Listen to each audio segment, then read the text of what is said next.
Hello, everyone, and welcome to the very first episode of For Torrey. I'm Nathan. It's a girl. With cookies on. Am I going to Girl Scout cookies or am I going to hear the sirens? You can. You think they heard the sirens? Yeah. Oh, yeah. What is this, man? What is this? What did you do? I don't know, man. Show the world. What did you do, man? Show the world. What did you do? I didn't do nothing. It is time for Torrey and Nathan to separate and go on its own. It is time for it to finally have its own home channel with its name right there at the top.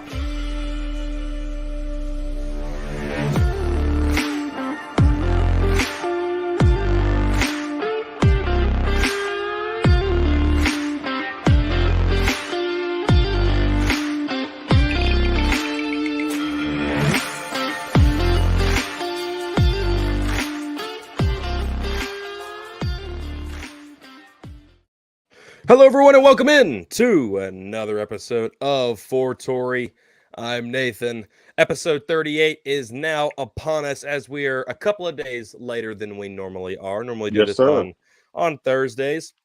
Mr. Torrey has decided to come to the Brown side, to the Brown team, not skin, but package car and occupation. Yes, sir. He now works for us over at UPS. So yes, sir. we're having to do some slight changes to the show each week. We unfortunately had some things happen Thursday and Friday. We want to make sure we get this thing Saturday because we have some NFL football going on tomorrow. And we've got to make sure we get these picks in and talk about everything that's happened over the past week. Evidently, me and Torrey have all of a sudden turned really bad at picking games. It was a bad week for us, buddy. It was really bad. I'm terrible. You're still sitting pretty, but I'm terrible, man. I'm terrible right now. I'm sitting. I'll say. Stop being modest, sir. Stop being modest. That's about all I could do. But the association came back this week. We had some NBA basketball. Yes, kickoff, sir. Finally, man. I felt like it took forever, man. Yeah, it did seem like quite a longer off season than normal. I don't know why, but it definitely did feel that way.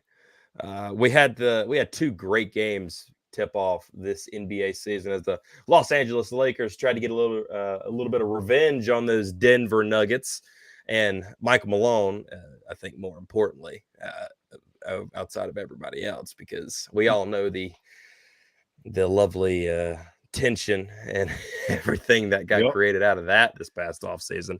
No, they had a great game. Lakers went up there, ring night for the Denver Nuggets. First time they raised the banner up there in Mile High, and came out with a big-time victory over the Los Angeles Lakers. But, it's not just a win. There's something that happened in the middle of that game. Well, something that didn't happen after the middle part of that game, after halftime. Anthony Davis started the game hot, had 17 points in the first half, was playing great. I think he had one or two blocks, a good bit of rebounds, some assists. He was having himself a quite the evening, but all of a sudden he fell out in the second half of the game. Yeah, 0 for 6 in the second half, scored not a point, zilch, zero, not even a free throw. LeBron didn't even play 30 minutes. Evidently, this is a new thing that we're seeing here that LeBron, and we'll kind of get into this a little bit later. I want your thoughts and opinions on this just a little bit later on. But LeBron didn't play, but just 28, 29 minutes that night against the Nuggets. Lakers end up losing the game kind of closely, considering no production from AD in the second half. 107-119, only a 12-point loss there for the Lakers. Tell me, what did you see out of the Nuggets in this game? Well, I see much of the same. Their role players are a little different. They lost the one that went to Brooklyn next. I forgot his name. Are you talking about Bruce? You know what I'm talking about. Is that him? Yeah, he played for Brooklyn, but then he just signed with Indiana. But he was on the Denver Nuggets last year, right? Yes, he had been traded to the Nuggets, I believe. Their core pieces are still there. There's not much of a difference. It is the start of the season, so they can only get better. So that is kind of scary. I think we called it last year. They might be looking to do, have a dynasty going on. I mean, you got key pieces like Aaron Gordon. No, not Aaron Gordon, right? Yeah. Aaron Gordon. All right. Yeah. Well, I'm telling you, I can't keep up with names, man. Aaron I know. Gordon I've been stumbling over my words ever since we started the show. We were and only Jamal 8 minutes Murray in. and Jamal Murray, Aaron Gordon, of course, the big man in the middle, or Djokovic. Uh, I mean, when you got your core in place and then you got your role players that know what to do, there's not really much of a difference. They know what it takes to win a championship, and they're pretty much going to do that same thing, if not get better. They started shaky at the beginning of the season, of course, but now they're 2-0 right now, and I believe that they're going to have maybe a 60-plus win kind of season. Already. I can look at that forecast right now and tell you that it ain't much change. If anything, they're going to get better. Yeah, Nikola Jokic went out there and did everything he did. Didn't he look like he broke a sweat, which is about normal? I'm honestly loving the whole horse racing thing. I mean, evidently his locker had pictures of him horse racing. That's just awesome. That's just cool, man. Nikola Jokic, he's a pretty cool dude. I like the guy. I think he's pretty cool. I think he's good for the league. But let's talk about the other big man that was on the court that night, Anthony Davis. What is happening? Is this expected at this point in time in his career? Production like that? No, not production where you don't do anything in the second half.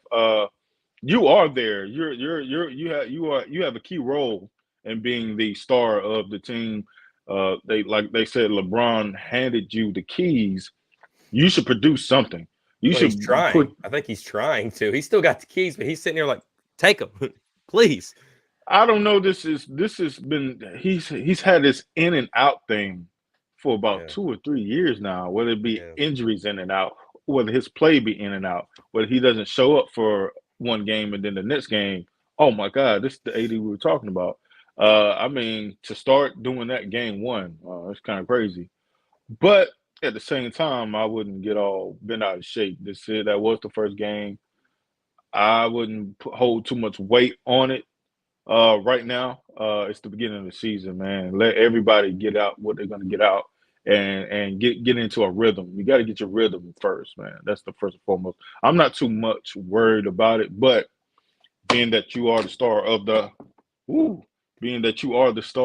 team. I'm glad you had pants.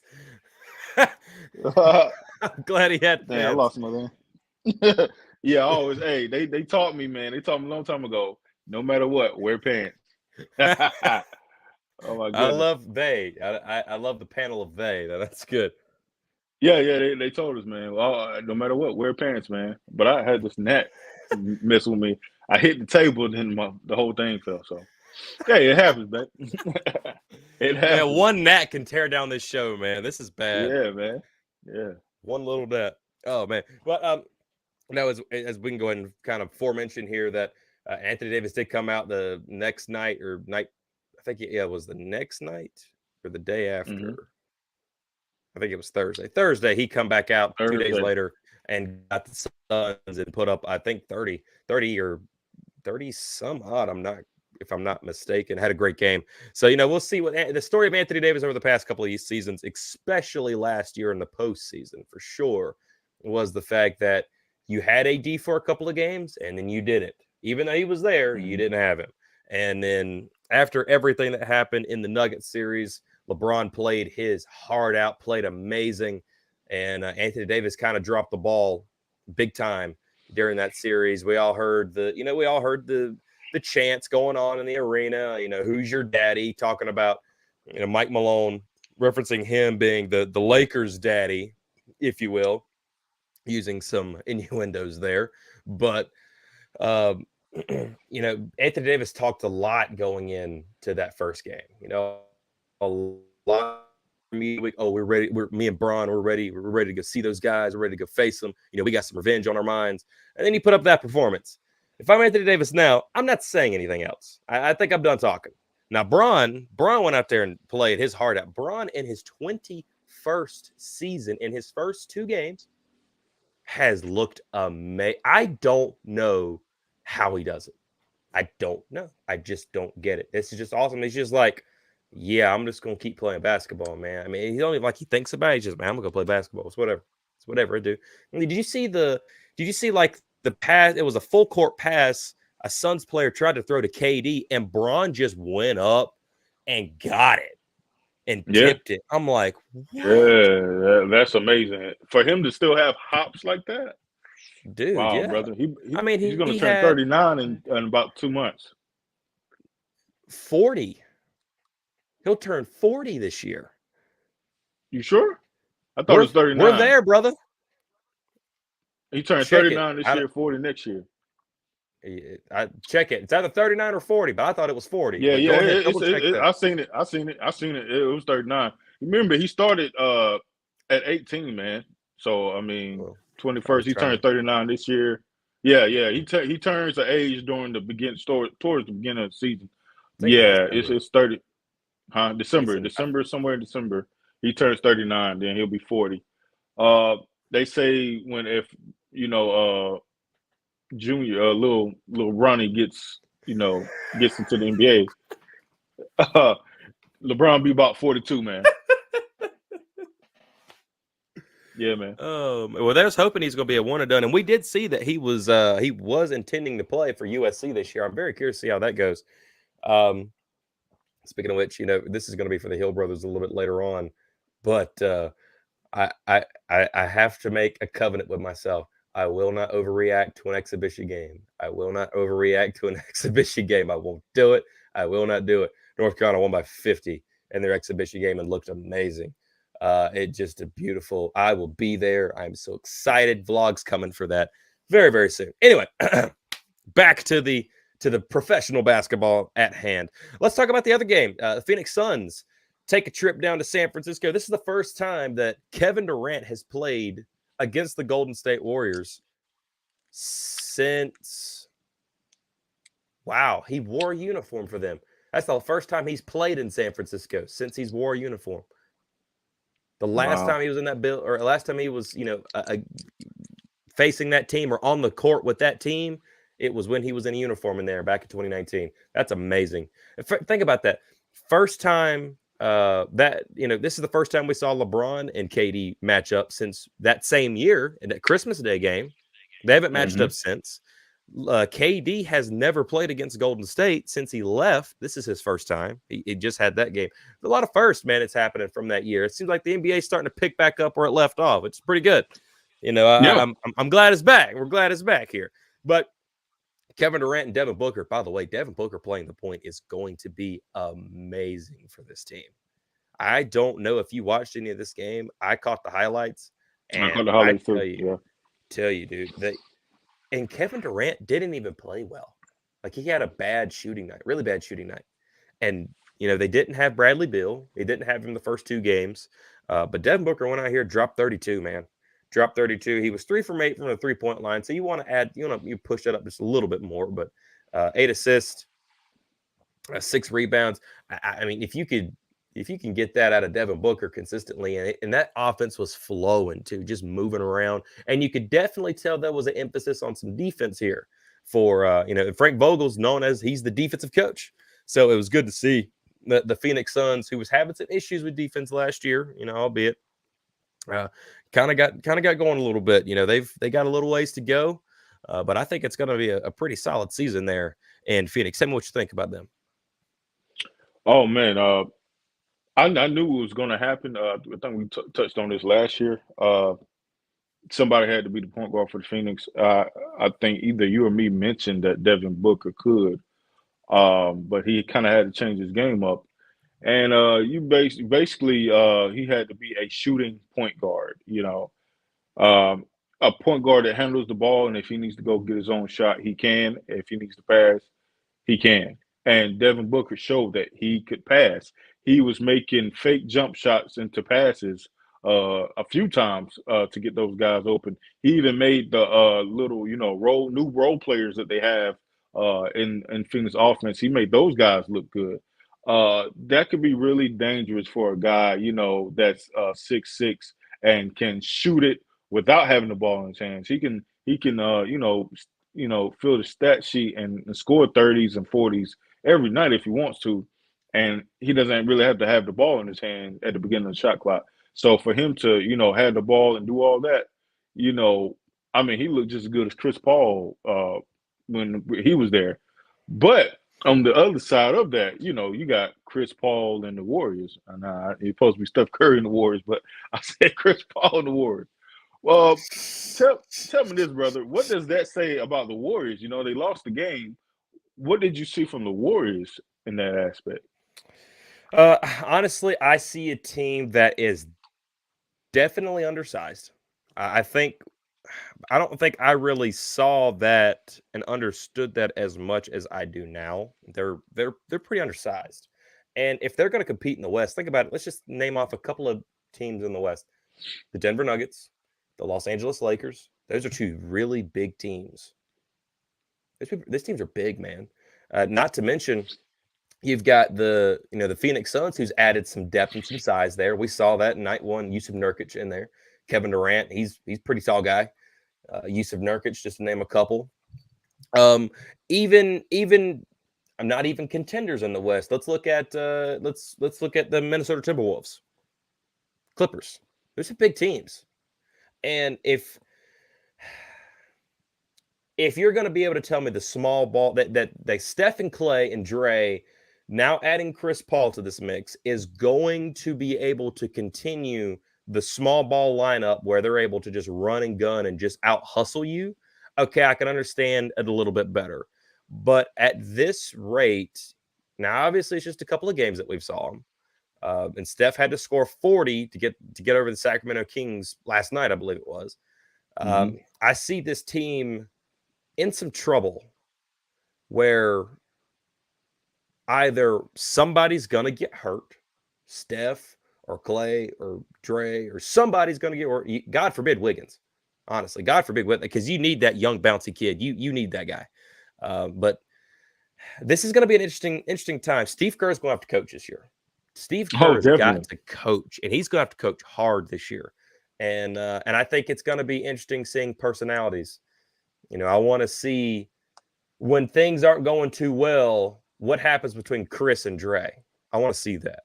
I want to see how well that's going to go, because those are two pit bulls that have a they didn't really like each other to begin with. Now they have to like each other, and I think they're getting along with that. They're doing good, but we'll see what happens when things aren't so good out there in the Bay, like we're so accustomed to doing. By the way, the Warriors' former GM Bob Myers has been doing an amazing job, in my opinion, at NBA Countdown with Stephen A. and Mike Wilbon and Malik Andrews.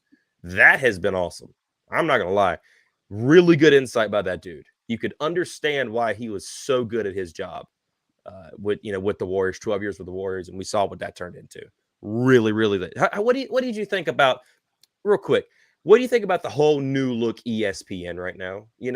The new NBA Countdown with Stephen A. Smith, Malik Andrews instead of Mike Greenberg, Mike Wilbon, and now Bob Myers is there as well. And also the new trio of Mike Breen, Doris Burke, and Doc Rivers. I don't like it at all, man.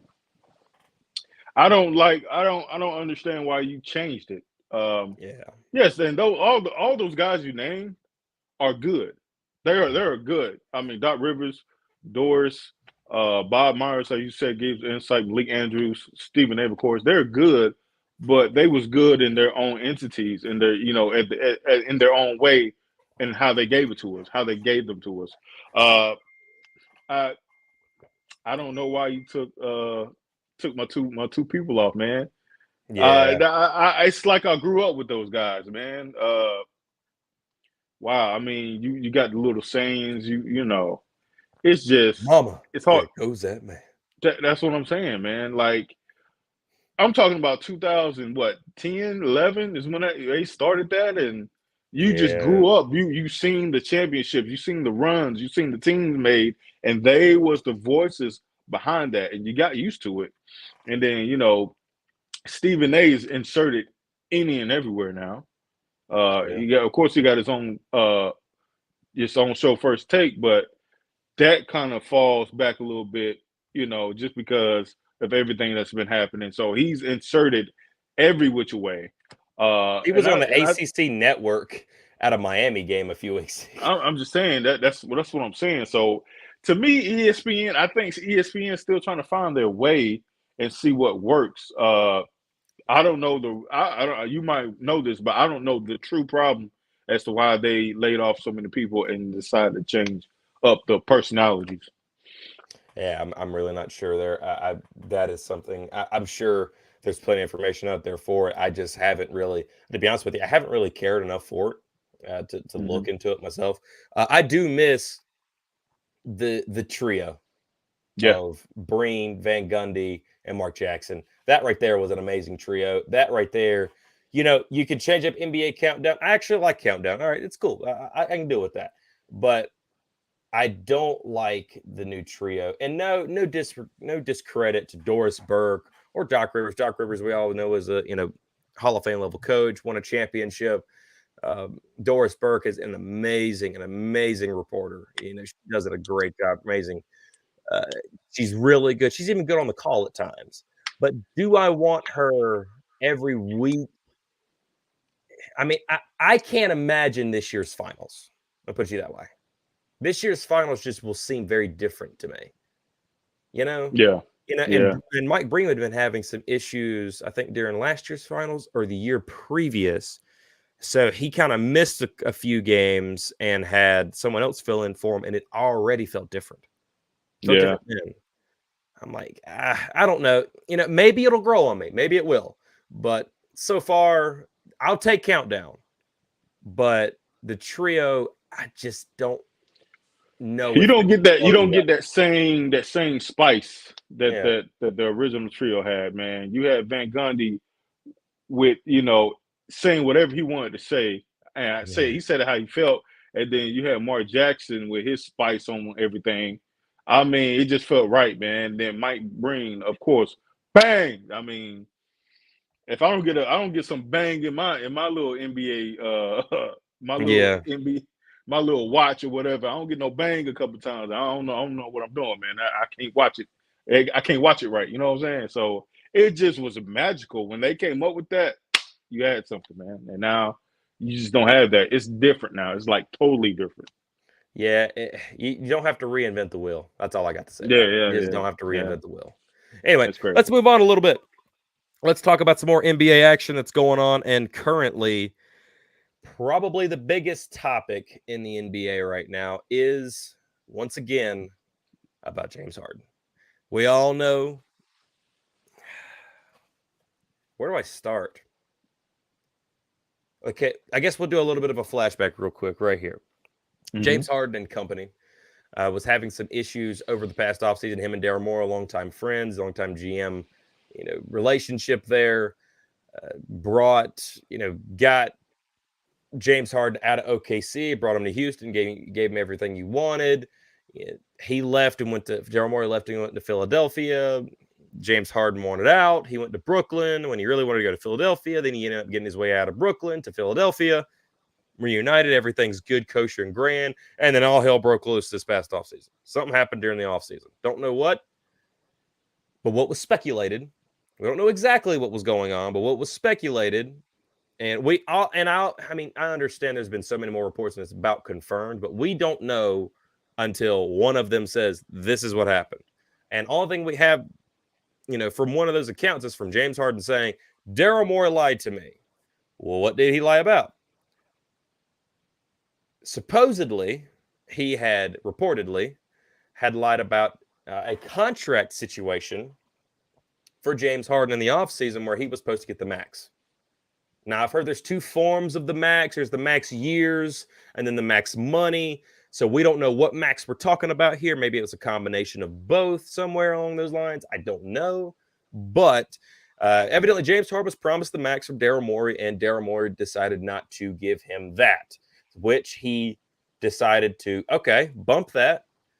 I'm going to opt in to my $36 million, 32 or $36 million player option, and I want to trade. I want to go to the Clippers. Well, that hadn't turned out well for him at all. Nothing turned out well for him. He was holding out for a while, then he came to practice, and then he left during all the preseason games and was gone, literally MIA, didn't know what was going on. And if I saw this report correctly, the Philadelphia 76ers started off their season in Milwaukee facing Giannis and Dame and the Bucks, which, by the way, was an amazing game, and the Bucks look really scary, by the way. That would just throw that little tidbit in there right now, and then we'll get into it a little bit later on. But he had been MIA for a while, showed up to hop on the plane to go with the team, and was turned away by security. Wow. If I read that report correctly, and I saw it from multiple sources, that's what happened. And so now they're saying that the Philadelphia 76ers want him to play, and the reason they didn't let him go was because he wasn't in shape, he wasn't ready, he hadn't been practicing with the team, he had been going and doing whatever. He said it was a personal matter, I believe. So, where in the world I'm trying to make sense of this as I'm saying it. Where in the world do we sit right now with this team and James Harden? It's a mess. Us looking outside, looking in, we have no clue until something happens. That's significant. Right now, it's a mess, man. They talking about they could find a team for lack of participation, which I think that's what they're gonna do. But they need to sit down and hash this out. Basically, they need Harden and agent and whatever his crew need to come down with the organization, and they say, okay, what do you want? What? How can we make this better? What do we need to give you, and what do you need to give us for something to happen? If it's a trade, let's get the trade going. You know what I'm saying? If he wants to stay with the team, he needs to go ahead and play. They need to let him play. I mean, it's on James Harden to get in shape and take accountability for him, but at the same time, everything's stemming from everywhere. What y'all need to sit down and hash this out. It's kind of falling over into the actual play on the court.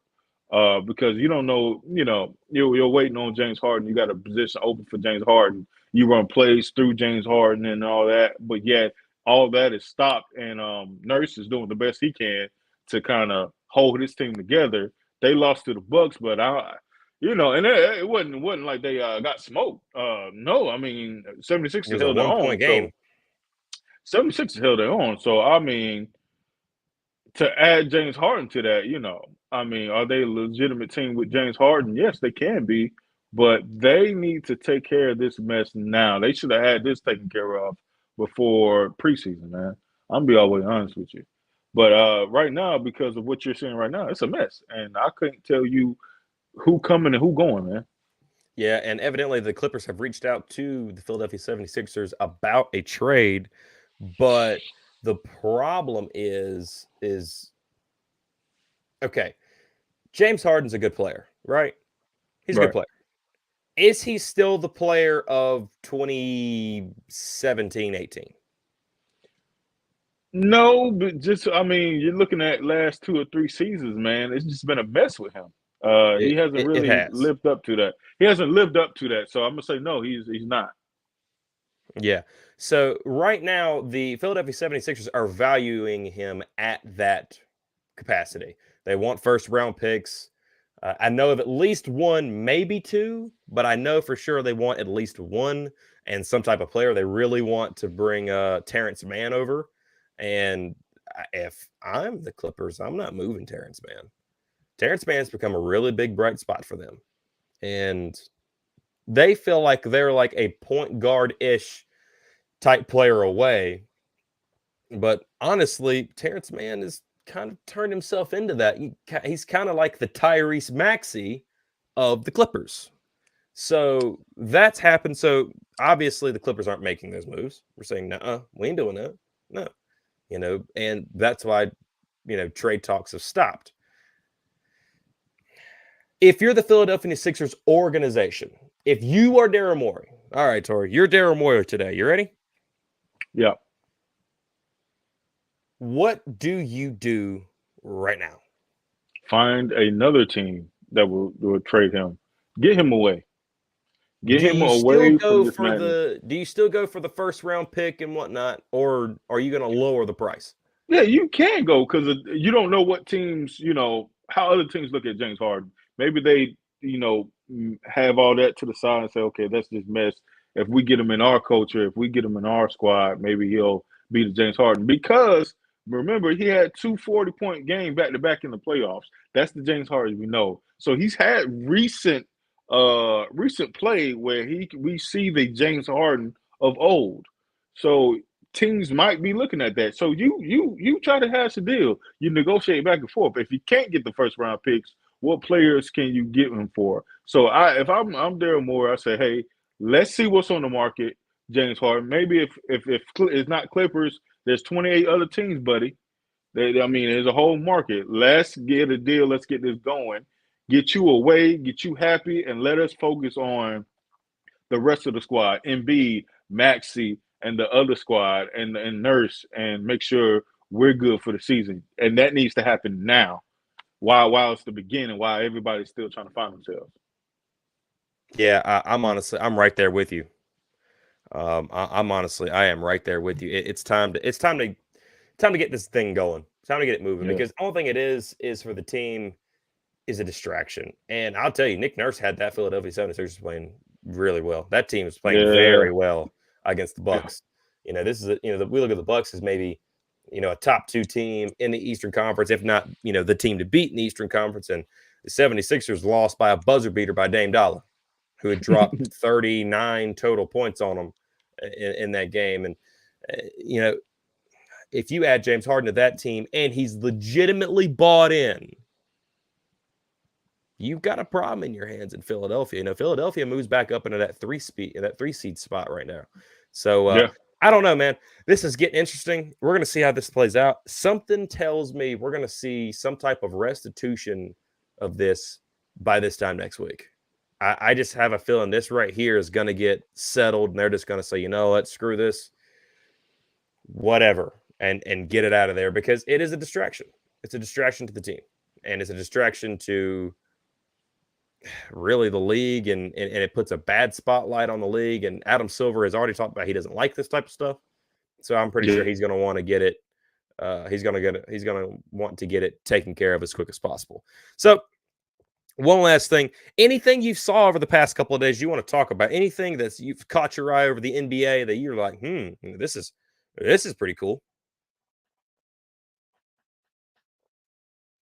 Uh-oh, I think he died on me. Torrey died on me.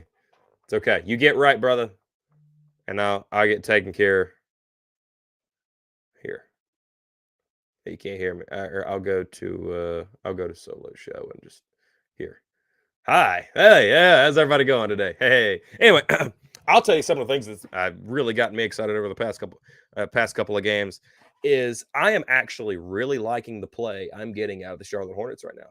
Charlotte Hornets have been looking pretty good. Brandon Miller has really been showing off big time to the world. Some dunks, some super cool play, man. I'm liking it. They're 1-1 right now in the season. Just lost, I think, to the Pistons by just double digits. I think it was 12 points, I believe it was, to the Pistons. But I'm liking what I'm seeing out of the Charlotte Hornets. They're playing with some energy and some tempo, and that's what you want. You want to see that. Maybe this is a team this year that can start to find their identity a little bit. I'm not picking them to go get into the playoffs or the play-in or whatever the fourth. I'm not picking all in. But I do think they could be potentially a 25, 30, 35 win team potentially if they come in there and play like they've shown over the past couple of nights here. I think Torrey's back. Hey. Yeah. Hi. You hear me? Yeah, buddy. Yeah. Any thoughts on the Charlotte Hornets? Well, at least they got a win, and the Panthers don't. So that says they got a win before the Panthers. That's awesome. They got a win before the Panthers. That's crazy. It's this. Man, hey, I'm trying to tell you, man. Anything that happens to try to deter the show, man, I tell you, it happens, man. This show But has been put on the ropes for like 2.5 months now, and it has been, I mean, geez, man, good Lord. but Maybe we should have never have left the channel. Maybe we should just always have stayed in on tonight, because at the second we moved, everything, the channel, the new channel wouldn't let us stream for like 3 days. yeah. We've been having issues. We've had to switch locations to on site to via the internet. I don't know, man. I don't know what to do. But the Hornets, they pretty much got the same squad. They couldn't make a deal to get what's the old buddy name from Duke that played on the Pelicans? Eh? They played Duke.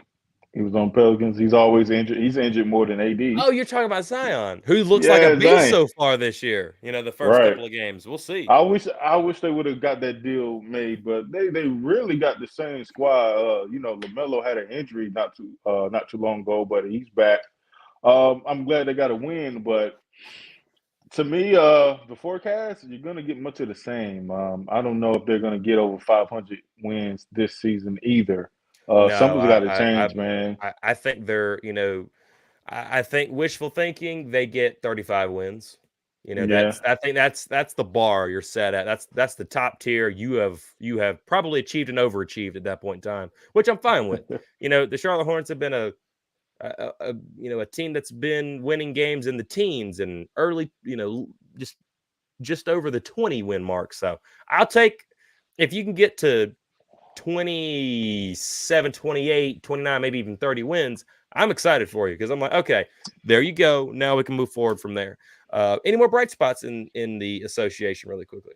And I'm going to hand this over to you and let you do it. Boston, so Boston Celtics, man, they're looking really good. They're the other team that's like how Nathan said, top three in the top two or three in the East. You got Bucks. You maybe have 76ers if James Harden was on there. We're talking about Boston Celtics. They looking really good.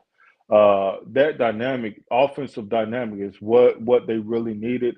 It's kind of amazing that the Bucks lost a little bit of defense to gain, elite defensive player to gain an elite offensive player. And now you see the forecast with them. Well, Boston gained an elite offensive player in Porzingis. And I seen the first game that they played. I forgot who they played. Let me see. First game that Boston played. I think it was the Knicks. No, excuse me, regular season. No, it was the 76ers? No, it was I think it was the 76ers, man. But did they play 76ers first? Boston Celtics? No, they played the Knicks. They played the Knicks first. Yes. Yeah, if you look at the whatchamacallit, it shows all the preseason games. I noticed that because I was looking at the Hornets. Oh, I'm yeah. they haven't played that many games yet. That threw me off guard. I'm like, I know they ain't played that many games. But yeah, they played the Knicks. They looked really good, brother. Against the Knicks, and Knicks got pretty much the same squad. They're a solid team, but I seen the dynamics when you're guarding Jaylen Brown, when you're guarding Tatum. Who else do you have for Porzingis? How many defensive players do you have for Porzingis? Porzingis ended up doing whatever he wanted to do. You seen him floating around in the Boston Celtics offense, which is dangerous. You got a guy that tall that can shoot mid range and shoot threes, just floating around. If Jaylen Brown and Tatum in trouble, they'll push it out to him, and I mean he can make his own shots too. And then you have defense in the perimeter. Drew Holiday, he had about 9 points, 4 blocks in that first game. Celtics look tough to beat, man. And there she go, right there. And then of course they beat the Heat, 119 to 111. So Just top two, top three teams in the East. You gotta look at Boston, man. Oh, absolutely. I think them. I am very excited to see them in Milwaukee play each other. Very much. So. Oh yeah, yeah. Another team I'll say really quickly before we get out of here, or before we move on to the National Football League and start discussing some of last week's games and our picks for this week and some of last week's picks as well. Really like the Lakers. I actually really like their team. I think they're built really well. They're constructed very well. I think they showed that in the Phoenix Suns game. They've got a little ways to go to get right and to get this team really rolling. But they're starting out. They're 1-1 right now, and I like how they're playing. I like the minutes restriction on LeBron. That makes the world of difference because LeBron can't go out there and spend 40 minutes a game. And they did it on the first game.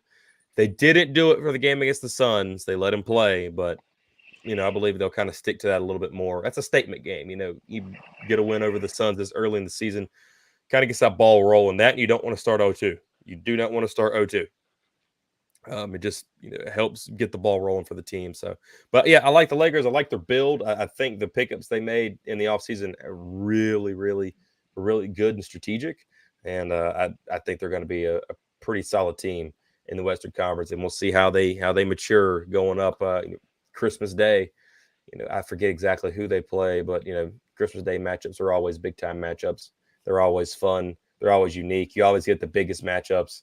So I'm sure they've got the Lakers slotted pretty well. I cannot remember who they play that, but that we'll see how they get to Christmas Day, then the All-Star break, and then how they're looking on that back half. And if they're still looking good, hey, who knows? The Lakers might make some noise in the offseason or in the postseason this year. Postseason, yeah. You ready to get to the National Football League? No, I am. I'm ready, man. I'm ready. Yeah. So let's get the book out. Yes, sir. We're just gonna quickly run through what happened last week. So our overalls from last week. Are you ready? Yes. All right. This is how we did in the week, and then I'll tell you our total overall throughout our picks. Our weekly overall this week, Torrey went 4-9. I went 5-8. If that doesn't tell you we're garbage, I don't know what else will. So basically, me and Torrey agreed on every game except for one, and that was the Broncos game. That was the game I was able to get. The wins that we got outside of that were the Jags, the Browns, the Seahawks, the Chiefs. We missed on the Rams, the Bills, the Commanders, the Lions, the Raiders, the Bucks, you missed on the Packers, the Miami Heat, the Miami Dolphins. They lost, so yeah. And the 49ers. Ooh. Dude, so total, that brings our total overall. Are you ready? Yes, sir. Our overalls coming in to the week, our overalls coming into last week. You were 33-29, and I was 37-25. As we sit today, you are 37-38, and I am 42-33. Boy, I'm under 500, man. I need to come back up, man. Yeah, this is it was not a good week for us last week. I'm just going to hit a couple of games from last week, games that we clearly thought were going to be no-brainers. Number one, the Rams and the Steelers. I would just say that I looked at the Rams last week and said, oh, yeah, the Steelers, the team that can't throw the football 5 yards in front of them, yeah, we can beat that team. Nope, scored 24 on us. And we did not look good. And we traded Van Jefferson away. I still don't quite understand why we did that, unless you're just trying to account for the emergence of Puka Nacua, who had another brilliant game, by the way. Love that guy. Kenny Pickett went for 230 yards, sacked twice, but Najee Harris had 53 yards rushing. Jaylen Warren had 32. You'll kind of take numbers like that. Heck, that's pretty good, but still, man, they were dotting I's and crossing T's on us, and that's just that ain't no good. That's just no good. So, I really don't even know what to say out of that. Matt Stafford had an interception. He got sacked twice as well. We had 120 yards or just over 120 yards rushing, 130 yards actually rushing. I don't know, man. It's just one of them games. It's just a head scratcher. The Pittsburgh Steelers, honestly, they needed it. They definitely need it considering how their season's going, but I don't know, man. You got any thoughts on that or no? No. I'm about to talk about my loss too, man. So yeah. Yeah, so we'll move on to the other one that was quite a puzzler was the Buffalo Bills took an L to the Patriots, a team that also can't throw the ball 4 feet in front of their face. Came out, dropped 29 on them in New England. Did you see anything of this game? I honestly overlooked the game because I was like, oh, man, they got that no problem. Clearly, I was wrong. Did you see anything of this game? Because I didn't. Everybody, Patriots now, they look like, they know how to play football, which they should have been doing the whole season. But everything went right for the Patriots. They had less penalties. Mac Jones looked like somebody he could throw in the pocket. The offensive line was blocking. Uh, they didn't have too many mistakes, man, which that's the key to most games is keep your mistakes less. And I mean, the Buffalo Bills had no answers for the Patriots, and that was kind of weird, man. Given that they dropped the egg on who I forgot who they played, but they had 0 points against a team in the NFL. So to come from that to drop 29 on the Buffalo Bills, that is a head scratcher. I hope that they, continue to do that. At least look like a team, from here on out. Yeah, that was another one. But let's go talk about another team that just got absolutely dominated. We did not see this one coming. The Ravens dominate the Detroit Lions, a team that had been just roughhousing people all over the field. The Ravens say, yeah, we can do you one better and hold them to 6 points, by the way. And they drop 38. What do you think about these Baltimore Ravens? Are they making a statement that, hey, we're here, it's our time, or what is this? I think it was a fluke game for Detroit Lions, man. Everything that went wrong for Oh, them, everything that went wrong for the Lions went wrong for the Lions. You gotta give them one. Every season, you're gonna get some losses. You're gonna have a game where you just left your brain on the back on their bus and then go back and get it. Like you have that, and I think it speaks more of the Lions dropping the ball than the Ravens. Having a great game. I mean, everything went perfectly for the Ravens, and Lamar Jackson had a beautiful game, as we know he should. Uh, I'm just waiting to see the Ravens play against the top tier teams in the AFC, man. And that's your measuring stick. They'll let us know where the Ravens are at. yeah, and the Detroit Lions have played against one of those teams and beat them. Remember week 1. Let's Yep. look at another one. I'm just going to say quick. I don't even know if you can call this like a head scratcher. It's kind of the battle of the two turds, but one turd shined really well, and that was the Chicago Bears over the Raiders, 30-12. They won that game. By the way, no starting quarterback played in this game. This was backup quarterbacks only. No Justin Fields, no Jimmy G, just backup QBs having a good time, just throwing the ball like left and right. Can we really take anything from this game for any one of these teams? No, you can't. You can't take nothing.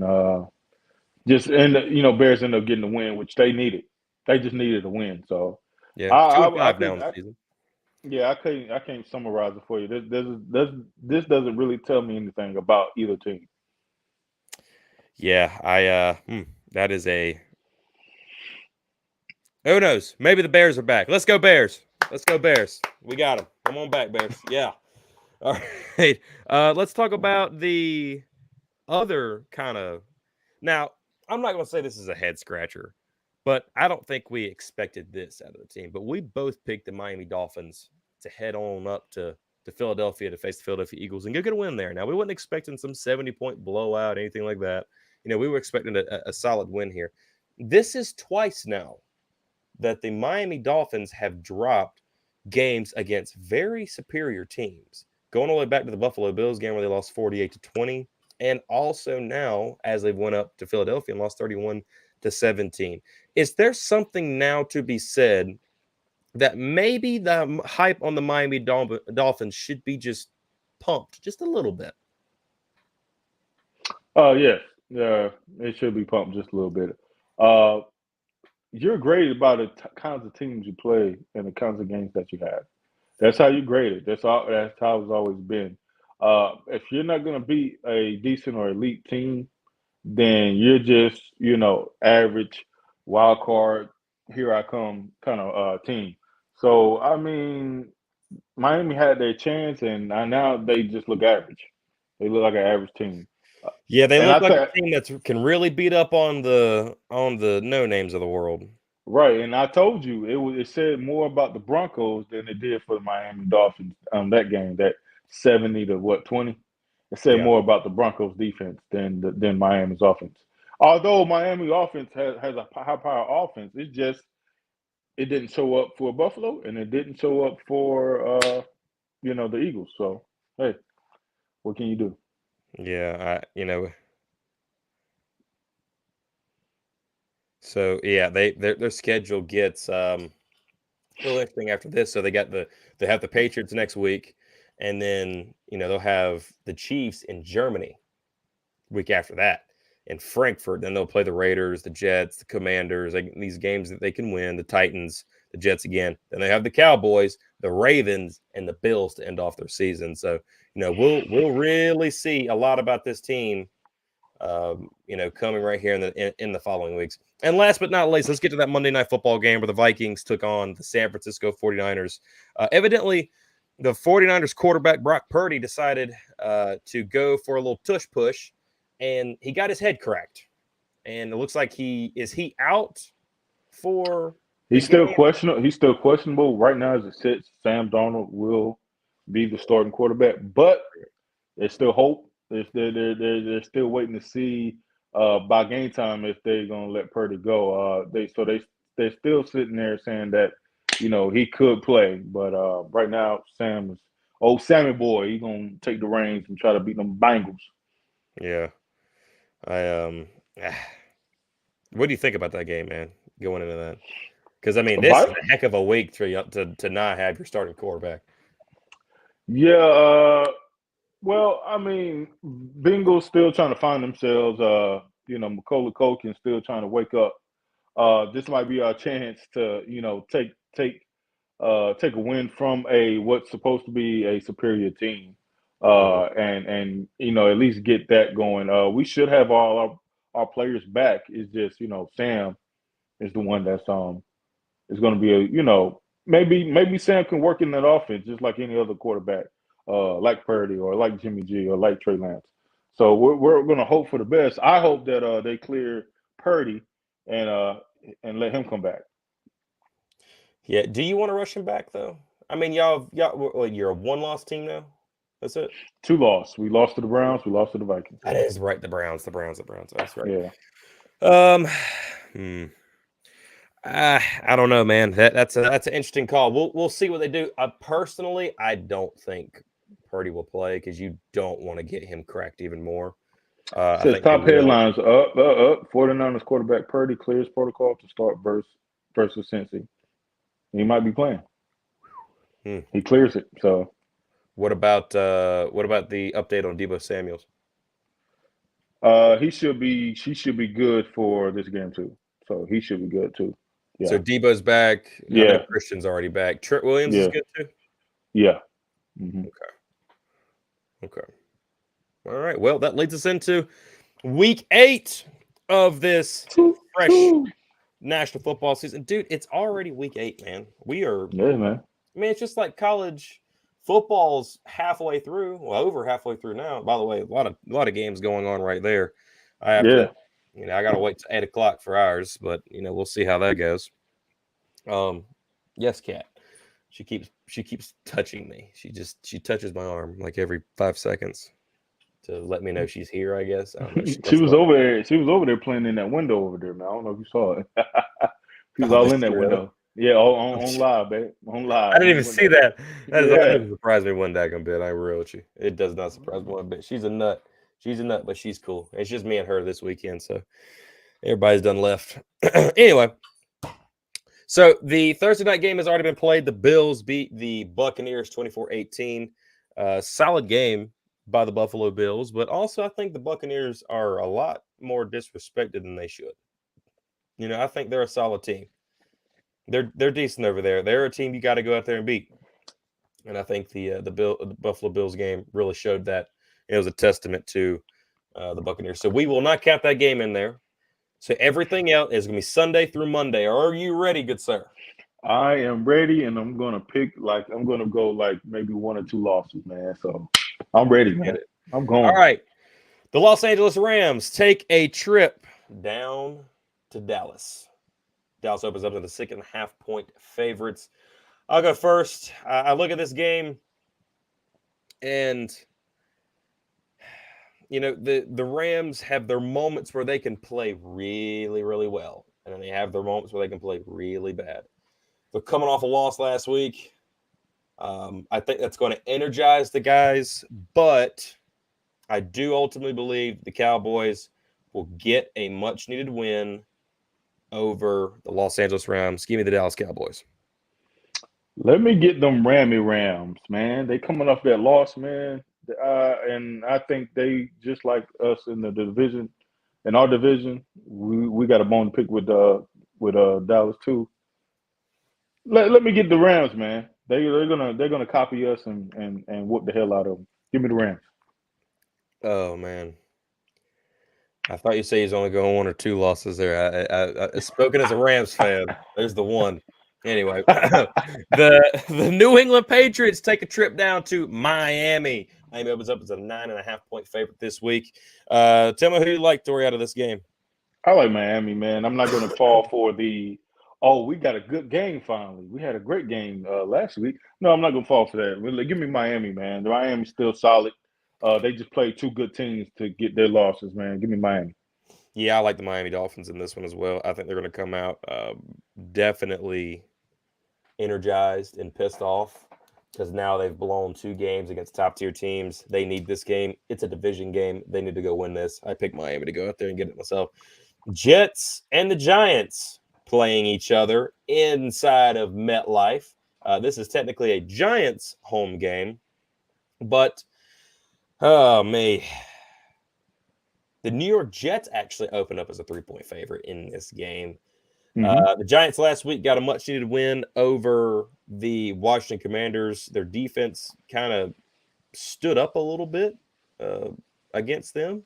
The Jets are also coming off a win against the Philadelphia Eagles inside of MetLife. I look at this game. It's hard to tell. It's really hard to tell, but I'm leaning with the Jets. I think they've got the momentum. The thought and talk of Aaron Rodgers potentially coming back is really ramping up right now. And I think it has added a lot of energy and boost to that team. I think Zach Wilson has starting to find his stride a little bit. They're playing some good complementary football. They're running the football very well. Their defense is absolutely elite. Give me the Jets. What did Elton John say? Benny and the Jets. Give me Zach and the Jets, baby. There we go. Give me Zachary and the Jets, man. Who would have thought we would have been saying that after the first 2 weeks of the season? Right. Daggum. All right, let's move on in. So the Jacksonville Jaguars, who've been on a roll as late, goes on down to Pittsburgh. Or actually, technically, it goes up to Pittsburgh to play the Pittsburgh Steelers, coming off of a big win last week against the Los Angeles Rams, where they did score 24 in that game, and the offense have been having some issues. Matt Canada, the offensive coordinator, has been, talked about amongst the fan base as a chant has been going on. Fire Matt Canada, fire Matt Canada. Things have not looked very good for the Steelers, but they do get that big time win. Jacksonville's on a roll. Tell me what you think about this game right here. Jaguars let me down last week, man, because I thought they had it in the bag. But I'm gonna still pick them. I think they'll get a win over Pittsburgh. They're 5-2, man. They're right with everybody in the league right now, which is They kind of snuck up that way. But give me Jaguars, man. I like what they're doing out there, man. I think they can easily get a win over Pittsburgh. Yeah, as a matter of fact, I absolutely love the Jacksonville Jaguars, and I had picked them to be a big-time player in the AFC. After those first couple of weeks, we really didn't know what was happening with the team. They were losing games they shouldn't have been losing. Remember that loss to the Texans? There was another one that they also had, lost to the Chiefs as well, which, you know, honestly, the Jaguars played amazing football, but just could not seal the deal against the Chiefs at all whatsoever. And you was kind of worried about them, and then they finally got going overseas. And then they've brought it back to the States, and they've continued that. So I think they get a big-time win over the Steelers as well. They're only a 2-point favorite right now, which says something. But given how the Jacksonville Jaguars play, I think they can win this by a touchdown, maybe even 2 at that most. The Atlanta Falcons head to Tennessee to face the Titans. The Falcons set at 4-3 in the season, Titans 2-4. Personally, I look at this one and I just have more faith in the Falcons than I do the Titans. The Titans have not shown me anything that they're this massive powerhouse or that they're anything that they've at least been the past couple of years. They've been talking about Derrick Henry potentially being shopped and traded. I think they're headed for a rebuild season, and I think with that they're going to take a loss to the Atlanta Falcons, a team that is soaring in the NFC South alongside the Tampa Bay Buccaneers. Actually, I think the Falcons lead the division right now in wins. So give me those Atlanta Falcons. Artie Smith and the boys. Man, every time I pick Falcons or not pick Falcons, I lose. So I'm gonna go ahead and pick the Falcons. I mean, damn if I do, damn if I don't, man. I don't know, man, because I can't ever pick the Falcons right. But give me B. John Robinson and the Falcons, man. I kind of like what the Falcons. Now I said at the beginning of the season, watch out for the Falcons. You were like, oh my God, no. Watch out for those Falcons, man. So let me get the ATL boys, man. I'm actually very glad you're picking this game first. This game I'm getting ready to go into right here. So the Houston Texans, who've been on a roll as of late, 3-3 on the season. CJ Stroud, the young quarterback, goes up against the guy who got picked ahead of him at the number 1 overall spot, Bryce Young and the Carolina Panthers. Now let's look at the Carolina Panthers for a second. Had a 0-6 to start the season. Frank Reich has given up offensive coordinating duties to the offensive coordinator. He's not playing play calls anymore. He's no longer play calling. They're giving it to their quote-unquote stud offensive coordinator, who has been kind of shackled. They had a bye week last week, so we didn't get to see it. But now they've got 2 weeks into the system. They may come out with something that's a little bit different. You never know how the offensive coordinator is going to call the game. They have no film on this guy. And very curious to see how this game goes on. Houston does open up as a 3-point favorite, I do believe. That they're in a half-point favorite. Tell me, who do you like and how do you like it? How do I like it? Wow. Never been asked that before. How do you like steak cooked or anything? How do you like? Yeah. Of course. Woo. I know. I'm glad you're picking this one first. You know what, man? I do this to myself every time, but what the fuck? I think Carolina Panthers is going to get their first win off the Houston Texans. There you go. We got it, babe. I'm going in with you. I'm going in with you. Come on, I'm going in. Come on with me, baby. That's why I was so glad you were picking it first, because I'm like, man, I don't want to pick the Panthers by myself. I really don't.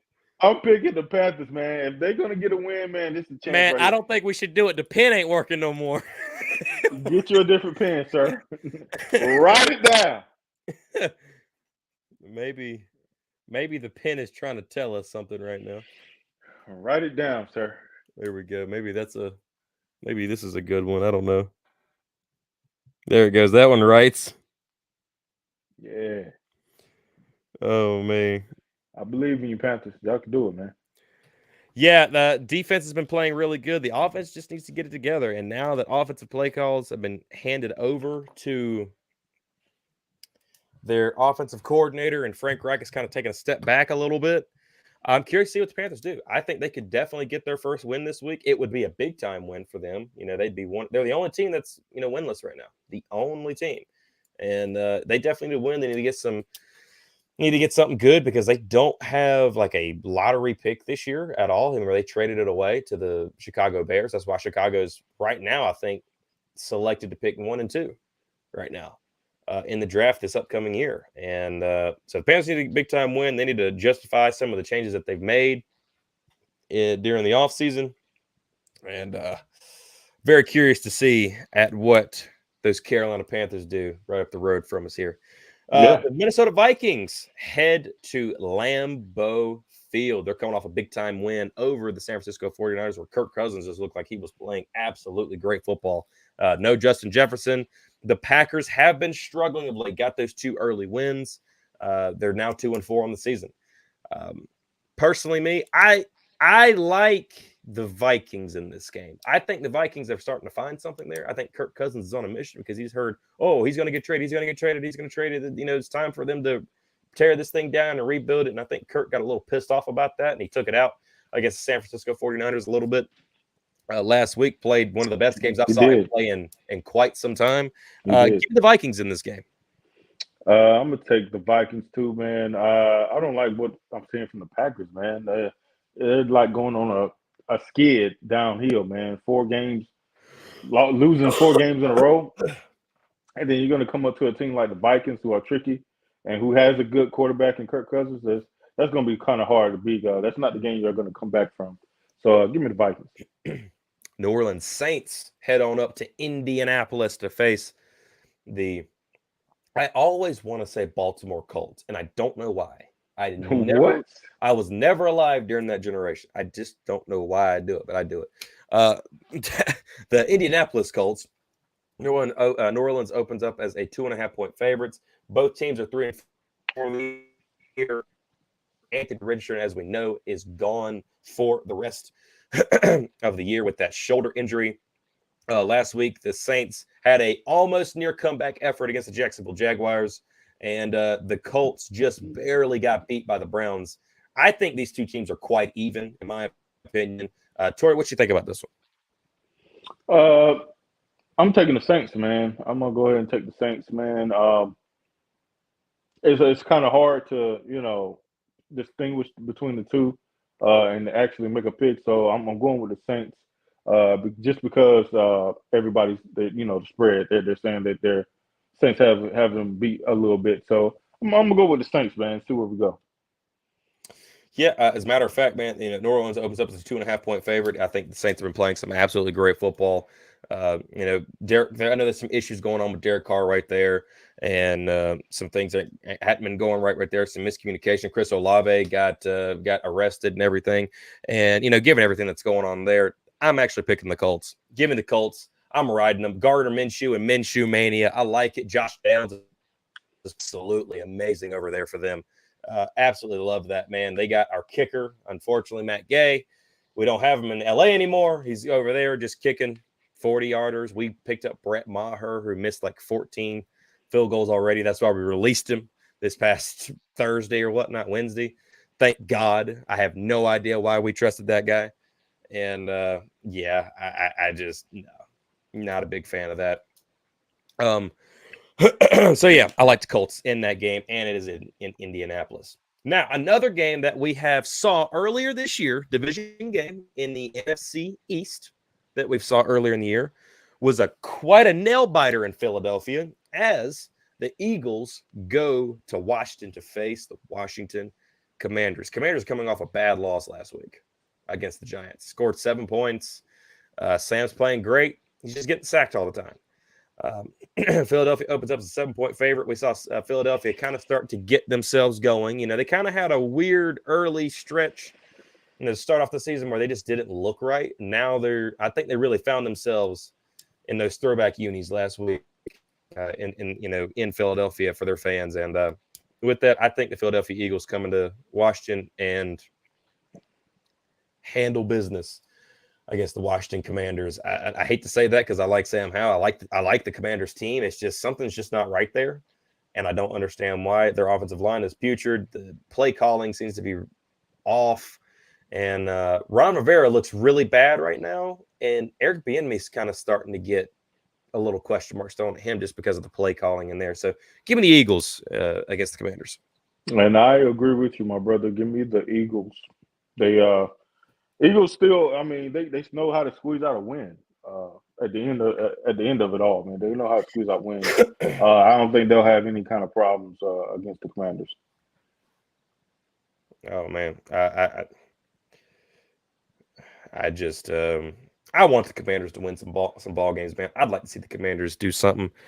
And Sam Howell, in my opinion, is a pretty solid quarterback, and I don't think he's getting a fair of a shot.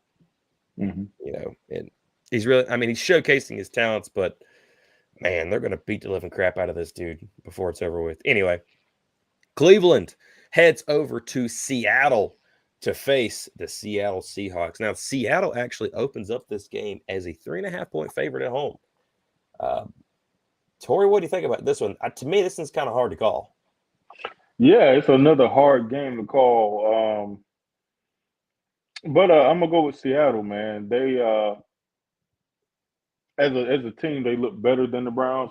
Browns got away with a couple of wins, close wins, in the last two games. Give me Seattle Seahawks because I think with who they got and their coach, they're more of a solid team. I'm gonna rest my hat on Seattle. Honestly, I think I am too. I think Seattle at home is always pretty decent. You know, Seattle once again they're 4-2 right now. You know, they're looking pretty solid. They had some 2 ugly losses, but you know they've really seemed to find themselves again. Got to hand it to Pete Carroll, man. He has created quite a culture over there, and I think when you look at Russell Wilson and what's going on with him in Denver, you're like, yeah, I think maybe it was Pete Carroll's system that was kind of holding that wagon together. So yeah, give me the Seattle Seahawks as well in that game. All right. Kick on down to the Ravens. Going down to Arizona to face the Arizona Cardinals. Baltimore opens up 9.5-point favorites. Give me the Ravens. No, just ain't no question there. Kyler Murray might be coming back though. Yeah, so he has to be put on the roster. If he's going to play this year, he has to be put on the active roster within the next, I think it's 2 weeks now. I think it was originally, last week it started, which is 3 weeks. You have 3 weeks to do it, but we're a week down, so I think there's 2 weeks left. And if he's put on the active roster, just the full 53-man roster, then we know he's back. He's back for good. So, we'll see. If they don't activate him in that time, it doesn't mean he have to play football, but if they want to activate him, put him on the bench or whatever, they have to do it right here in the next 2 weeks. So, we'll see how that goes. We still don't know what Arizona Cardinals may want to do quarterback-wise, if they want to keep Kyler, or if maybe they want to move on from him and go for one of the QBs coming, this coming off season. Who knows? Cardinals right now have a pretty good chance to potentially, get a number 1 overall pick if they continue like they're going. They're 1-6 on the season right now. And I love that one win was against Cowboys. It just tickles me. Absolutely tickles me to death. But I don't know, man. But we'll see. Give me the Ravens, man. Oh, yeah, absolutely. I've got the Ravens as well myself. Kansas City Chiefs are on the road once again. Has Taylor Swift been at every single game since they came out or whatnot? Yes, they have. So she's going to be in Mile High this week, right? Yes, you will. Do you think she'll be eating some gummies in the press box this week? She might, man. She can do whatever she wants. She's Taylor Swift. Oh yeah. By the way, a news forum came out. She is officially a billionaire. Travis Kelce doing all right for himself. Yeah, man. He's doing pretty good, man. Hey, man, it pays to be Mr. Pfizer. Anyway, let's go. Kansas City opens up as a 7-point favorite in this game. You go first. I mean, I think we can both say our answers at the same time, but you go ahead. You're first. Chiefs. I will do Chiefs as well. It's going to be a hard-fought game. back and forth, nip and tuck. I think the Chiefs barely edge out and out. I think now they got McCole Hardman over there back. He's been with the team just over a week now, so he's probably getting back used to what's going on and that chemistry redeveloping with Patrick Mahomes. I think they'll get going just fine and continue to keep on rolling, man. The Chiefs have really found something. They only had that one loss, that opening loss, and they're 6-1 right now, dude. Looking pretty daggone good. They're still right now the best team in the AFC. Yeah, they have or at least the best record so far. Best team. Maybe you can look at the Buffalo Bills. Maybe when they play a complete game, but when they lost that linebacker Milano, really hurt their chances. Really, really hurt their chances. Now let's kick over to your game, the Bengals. Oh, they had two San Francisco. I thought this game was in Cincinnati. No, come on, baby. Come on over to us. We need this win, man. So who I'm picking. I'm picking SF for the rest of the season. But legitimately, they still are a solid team, man. They still can be the top team in the NFL. If they have all their players back, I hope Purdy is pretty good as far as his concussion stuff, and it won't affect him, during this play of this game, man. I go ahead and get me San Francisco. I think Macaulay Culkin gonna mess this one up too.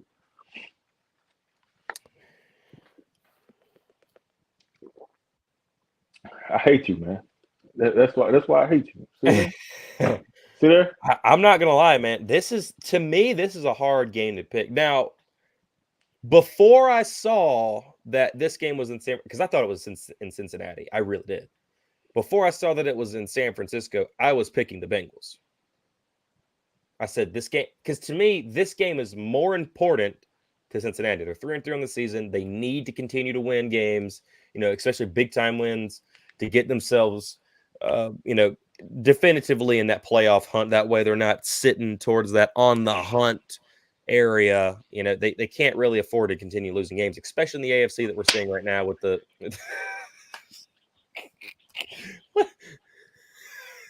with the Buffalo Bills and the Kansas City Chiefs and the Jacksonville Jaguars and even the Miami Dolphins at that case. So, man, this is a hard one. This is a hard one.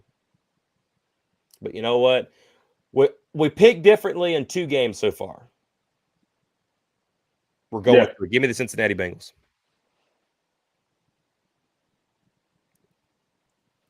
Wrote it. Okay, man. I feel you. Think about it. If you win all three, I mean, you're only 2 games from. There we go. See, I mean, I'm taking some chances this week, man. I'm taking some chances. I don't care. I am taking some chances. I think we both taking chances with the Carolina Panthers. So hey. Yeah, I maybe should have. Maybe that's why the pen went right earlier. Maybe you want to change back? Go ahead and change back, man. Change back. You can change yours. No, it's okay. It's okay. I'm staying. We're gonna rolling. Keep pounding, man. I'm about to say I'm gonna keep rolling with you on the Panthers. I'm with you there. I know Dallas will come through for me against the Rams because by God, now watch us win. It'd make me sick. Anyway. Oh, man, big time game of the week. Chicago Bears head to Los Angeles to play the Chargers. Chargers open up an 8.5-point favorite. You're first on this one, so just you should write it down. When you think the Chargers got something going good, then they just mess it all up for you. Huh? Who are you picking? I'm picking the Chargers, man. Oh, the way you gave that soliloquy, I said, "Oh my God, this was about to pick the Bears."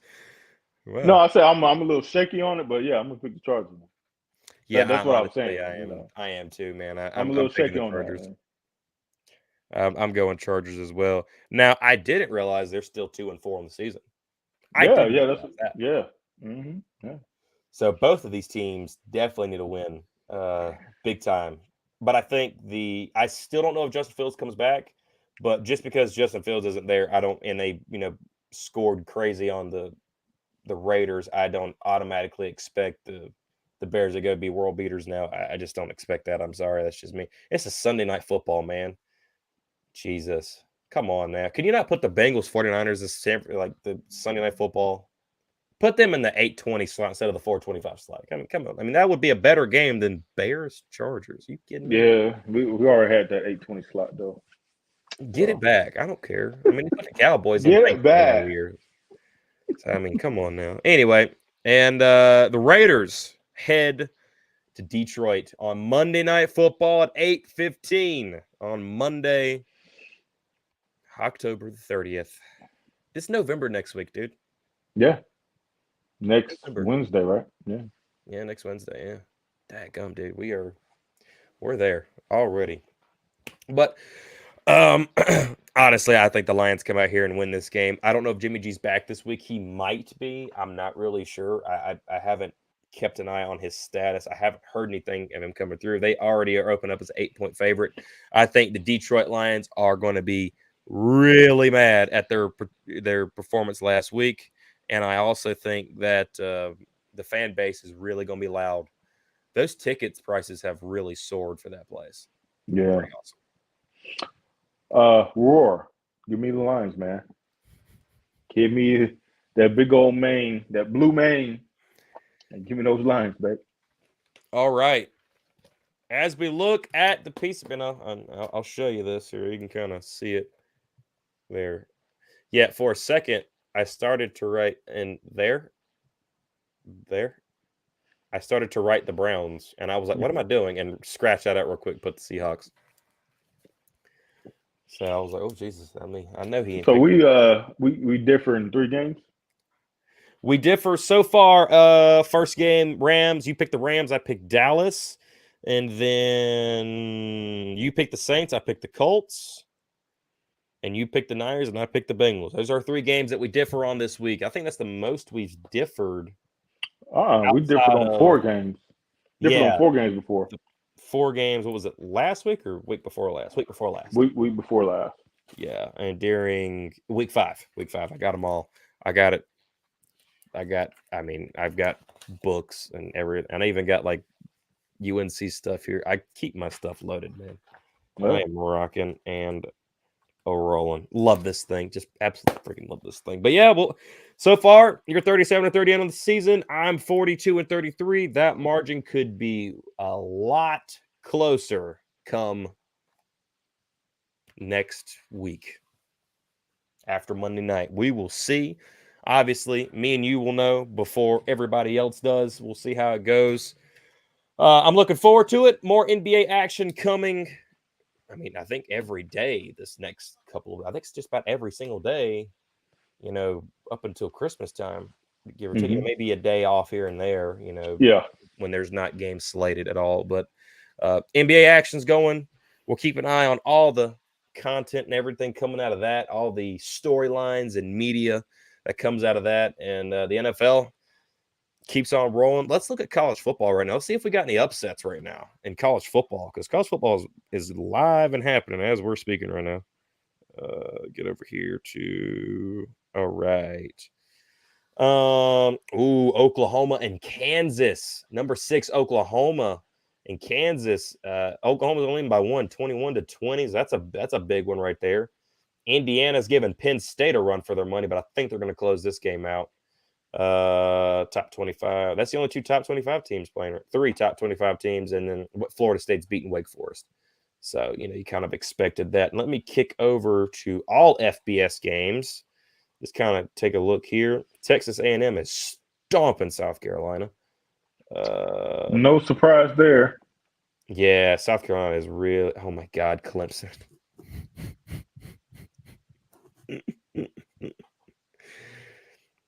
Clemson's losing to NC State in the second quarter, 10-7.